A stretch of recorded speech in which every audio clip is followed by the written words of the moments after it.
Right, time now for the details of our stories. And during these investigations have uncovered how some staff of the Ghana Revenue Authority aid businesses bidding for contracts to circumvent lay-down procedures in the acquisition of tax clearance certificates. With a paltry sum of 1,500 cedis, officials are able to forge tax records for newly created companies without any evidence of work. Journalist Kwete Nate has more in the following report.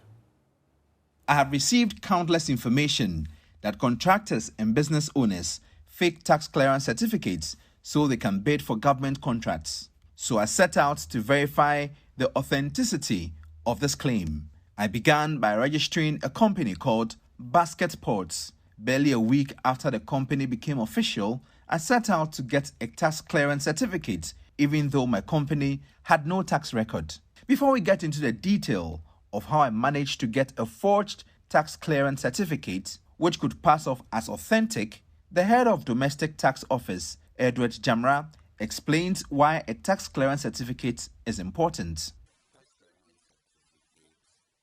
It's a compliance tool, which is used by the Ghana Revenue Authority to ensure that a taxpayer who pays that has complied with his or her tax obligation. With the explanation out of the way, I approached a Ghana Revenue Authority staff who worked with another tax officer at the Agbogloshi GRA office and was asked to pay a sum of 1,500 cedis. I told them I needed a good turnaround tax record, and they secured a tax clearance certificate covering 3 years. The certificate reads, "Provisionally not liable to tax, deposit 500 cedis. This should help the investigative team to secure a government contract with ease." A tax certificate that has a good turnaround. I don't get you. Said They need a tax certificate that has a history that I've done some job. Done a zero tax certificate. Would I have to pay all at once, yes. or I can make down payment? No. Okay, I need to pay all at once. No number you should be. I hear. And if I pay, how long will it take for me to? And that time it comes. But maybe for next now, I'll week. send it. I'll send it. The office, I'll send it to them. So Then maybe next week at I'll least bring by the money. Monday or Tuesday to be ready. Oh, okay. Then It maybe. will all depend on you. The certificate was prepared within 3 days. Baby, I made a bet on. Only certificate. And then at least my 1,000 now. Okay. The big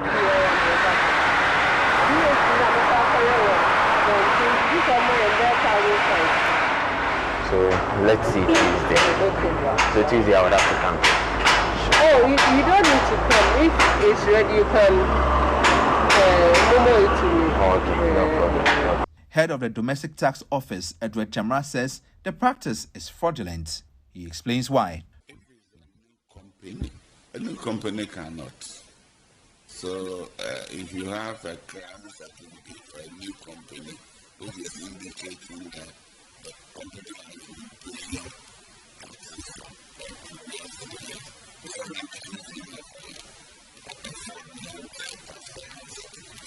Preliminary investigations by the GRA reveal the tax detail of tax clearance are genuine, but another fact is that they were forged.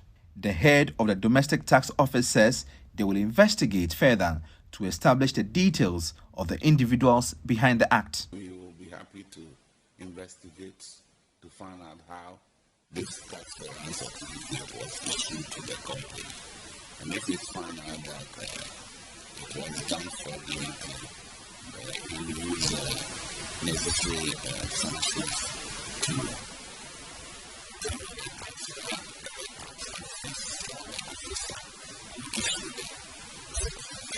So although I did not qualify for a tax clearance certificate, some GRA staff have helped me circumvent the system and have put me in a good light to bid for a government contract. And other problem too is that now because we are short of certificates, Okay.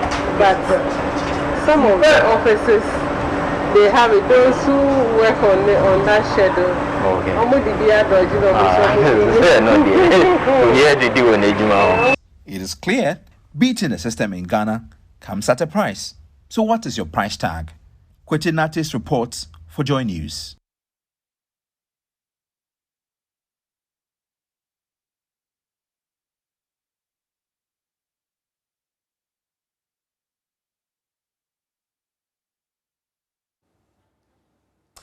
All right, so joining us for this conversation, for more on this, is Adam Senanu, anti-corruption campaigner. Good morning to you, Adam. So does this surprise you at all? No, it doesn't. I think that we've gotten to a stage where a lot of this is normalized. It seems to have become a subculture. If you see the demeanor of the lady, she probably saw herself as what do we say? Not a knight in shining armor, someone helping a brother out. Doing a favor. Doing a favor, exactly. It's not surprising. We seem to have created a new subculture that has normalized these activities. It is only if you have a very strong internal monitoring system that penalizes these kinds of attitudes and actions very strongly, then it would have served as a deterrent. But I'm not really surprised. All right, you talk about strong monitoring mechanisms. You'd expect that the GRA, the Ghana Revenue Authority, would have something like that in place, knowing that, as you're saying, this is something that's quite common. Yes, and it's probably something that Kweti or anybody else can try and check, because you see, the only way you're going to stop anyone in a monolithic organization of this size, it's a very huge organization, for not taking advantage of the position they have. I mean, that's the classic definition of corruption, the abuse of entrusted power for personal gain. So you have some power to do something and you take advantage of it, which is what has happened in this instance. The only way to stop that is that you have systems that say will penalize you, and not just that, you are seen to penalize frequently, so that it serves as a deterrent. People begin to know that you are not afraid to crack the whip. And so from historical evidence, they know that this might happen to me, and therefore I don't want to attempt going down that road. Without the evidence that has been going on, there's monitoring and there's been sanctions of individuals who've done this, the likelihood is that this kind of activity will continue. So many people will look at the amount involved. 1,500 cedis was paid to get a tax clearance certificate, and they'll say, so what? The person stole at 1,500 cedis. It's chicken change compared to the corruption cases that we hear. But help us to appreciate the implications of someone paying 1,500 cedis to get a tax clearance certificate they don't deserve. In the first place, from the individual's perspective, you tend to start with small amounts. It could be, in this case, I think that the report suggests that at least 500 was recorded. So let's say it's 1,000. Yes. But, once individuals get comfortable, the next time it will be 2,000. And there might be an exponential growth before you know it.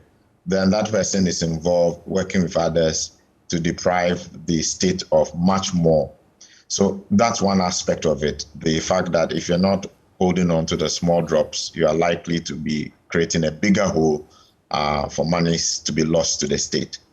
But beyond that, the implications simply are that that culture of I can get away with not paying what I should, or I can get what I don't deserve simply by passing a little bit of currency here and there, will begin to seep into the whole culture. So everybody thinks that it's about how much you're able to pay. And so there's a constant competition, so to speak, to deprive the state, to get contracts that are not due us. And once you get that kind of contract, because already you are not the kind of individual who follows systems and procedure and protocols, the likelihood is that even if you got a genuine government contract to execute, you are likely to provide a substandard product. If it's a road, then the likelihood is that the resources given to you to execute that road will not be spent to develop a high quality road that will stand the test of time. It's supposed to be 10 years or 20 years, you know. So that culture feeds into the full value chain. It starts from just the fact that I got my tax clearance by the wrong way. Then I push money to get a contract the wrong way. It probably means that nobody has checked that you have the systems, you have the personnel, you have the capacity to deliver. At the end of the day, the people of Ghana are shortchanged. You have more accidents on the road and what have you, or building collapses or whichever contract substandard quality products are provided. So it's a long value chain. Starting with this just means that nobody is checking that that entity that has received the tax clearance has systems in place, has the capacity, has the expertise to deliver on the services that they claim they are about to provide. Right, hold on for me, Mr. Senanu. I've been joined by Joe Winford, who's board chairman of the Internal Audit Agency. Good morning to you, Mr. Winford. So I've just been speaking with Adam Senanu, who is with the Citizens Movement Against Corruption. Now, he talks, makes reference to the fact that what we've seen shows that there's a lack of, proper mechanisms, monitoring mechanisms to check some of these things. What do you make of it as chairman of board chair of the Internal Audit Agency? Well, I think he's right. Yes, most of the time when we put in procedures or systems, we have to ensure that we've included in those procedures the checks and balances, which it refers to the control mechanisms that will need to be put in place. Absence of such control mechanisms or the non-compliance of the control mechanisms will result in, what you are seeing today. All right, so what do we do as, board chairman of the Internal Audit Agency? I want to believe that putting the mechanisms in place will fall within your ambit, right?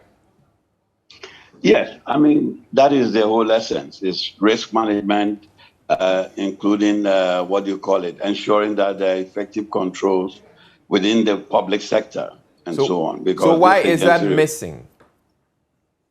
Oh, it's a long story. We're interested in the short story. For the simple reason that the Internal Audit Agency, which has been in existence for some time, has not been very effective. And that is as a result of the absence of independence and professionalism by the agency staff. Because the law setting up the Internal Audit Law 203, 658, structured it in such a way that the internal audit units are actually controlled by those that they are supposed to be checking. That is, if it's an MDA or MMDA, the auditor, the internal auditor, actually reports to the chief executive. So you can imagine coming up with a report or a negative report about the organization or the institution of which the boss is the one who is responsible. I mean, that it becomes humanly impossible to have your peace of mind as the internal audit unit. So that is what has been identified as a big loophole in the whole process or system. So the internal audit, as you see it today, is being restructured. Now, in order to carry out the restructuring effectively, we've got to have that law repealed. And they are now in the process. It will have to go to the cabinet, and then from there it will go to parliament for repeal of that Act 658. Other than that, it's going to be very difficult because the internal audit staff will have to be very independent, fearless, and then objective. Now, that has been absent to a large extent. And that is why this loopholes are still in, and the compliance is weak, and the rest of it. So it's going to take some time after approval of the law or approval of the repeal that you're going to see a different or a more, and strengthened internal audit agency that will deliver what is expected of it. Yeah. All right, Mr. Senanu, so I've just heard the board chair of the Internal Audit Agency just make the point that essentially there's an internal audit agency that is not effective because of the structure that's been put in place. Isn't this symptomatic of many government agencies where people have been appointed, they're supposed to be working, but they are unable to carry out that work? For most of the agencies, it's probably because they don't have the resources to get the work going. And yet they are in place and they are being paid. So that an internal audit agency, which is supposed to check, waste and corruption and all of that, just sits there and the staff are paid and nothing comes out of it. Mr. Senanu, isn't that a problem that's across not just the internal audit agency, but many government institutions right now? Absolutely right. I mean, that's an incisive observation. Part of it is simply the policy and legal chaos where often we've not thought through our policies very well, or even if we have, we seem to leave policy as static when it's supposed to be dynamic, changing with changing times and coming abreast with the changing circumstances of the people. So there's one point, and that's part of the challenge he describes here, where the law ought to be changed and the speed with which we can do that.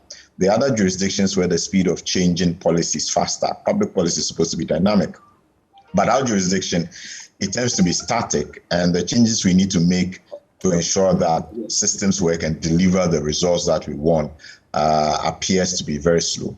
Beyond that is just the public cake and how much resources get to these institutions, even when they have good policies for implementation or execution.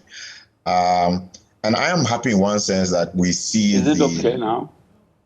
that we see the tying of the Ghana card to a lot of the various services, because I see that it's going to make a monumental difference in terms of domestic revenue mobilization. And that's key to expanding our resource envelope. And hopefully, if we are allocating, not just on paper, but in fact, as it were, disbursing to these entities so that the personnel can work, we'll have much more results for the manpower that we have put in place. So yes, that's an incisive observation. All right, thank you very much, Mr. Adam Senan, who's co-chair Citizens Movement Against Corruption. But I want to come to you, Mr. Joe Wainful, to wrap it up. What the Ghana Revenue Authority has indicated that this matter is going to be thoroughly investigated, but what do you expect should be happening? You mean, should we expect to be happening? So they're going to investigate, but what would you recommend or what would you want to see happen in terms of sanctions? Well, it looks as if, although Mr. Senanu indicated that we seem to have cultivated this culture of saying, I'm helping someone, I'm doing a favor. As a result, what is wrong with being kind to my fellow Ghanaian? Maybe that is the attitude. But even the employee should know that the essence of ensuring that we collect the revenue into the government chest and is done properly is to bring about efficiency in not only our revenue collection, but even in the processes that will follow to get to that end. Now, in the private sector, you can ask what will happen. I mean, the person will be fired as soon as it's proven that there was this intention or the motivation to actually enrich himself, because not all the amount collected was paid into the government chest. Yes. For you to say that circumventing the process was more of trying to help, but at the end of the day, I was trying to collect monies for the government.